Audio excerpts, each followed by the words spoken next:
One of the things that interested me about this film was creating two time periods, because we are the same person, but we change so significantly over an extended period of time.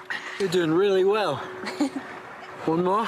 One more. Tom is the catalyst of everything that happens in the movie. So you need somebody who is incredibly charismatic to appeal to Marion and to Patrick. And it was a kind of no-brainer from the start, really, about Harry and Tom. I thought it was such a beautiful script. And just the complexity of Tom and everything he goes through made it like a really interesting character that I wanted to have a go at. I don't know what's happening.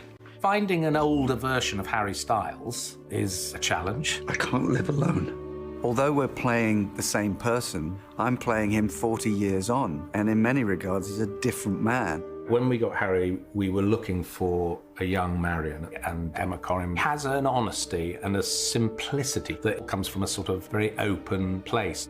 When I read the script, I was intrigued at how Marion could come across quite straightforward. She's a girl who falls in love, and her husband is not the person she thought he was.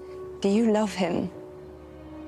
I love you. She has a lot of hard moments in the film, and I think Emma's just open to feeling it all. You've won.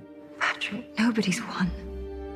When you meet Marion, Tom and Patrick in 1999, you meet them at a really interesting time because Marion doesn't know how, but she knows she has to agitate change because they have all been victims. Both Harry and Emma and Linus and Gina McKee all understood how to create those two lives. Let's have a toast. To Marion. No, and to all of us.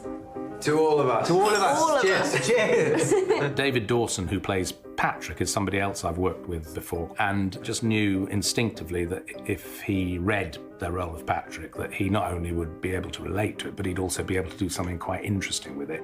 What I love about Patrick is he knows who he is, and he's incredibly proud of his sexuality. And he's gone through an awful lot in his life, and he's skillfully found a way of still being able to be many aspects of himself in public. Excuse me, Mr. Hazelwood. There's a gentleman here to see you. He has the most expressive eyes, and there's just something about his whole demeanor that I knew would help root that Patrick-Tom story in the 1950s beautifully. You shouldn't have dragged me into it. You touched me first.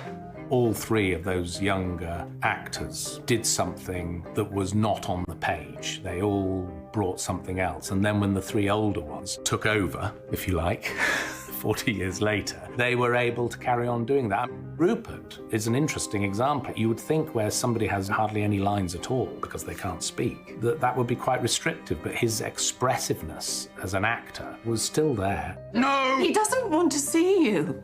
I think it's an exciting challenge, really, because in a way, most of my work is done for me by the other actors. I really just have to sit there and reap the benefits because the idea is so poignant. Leave? We have been unquestionably blessed with a cast who were committed to this story and wanted to bring so much more than any of us could ever imagine to it. So we're the beneficiaries of some truly great actors.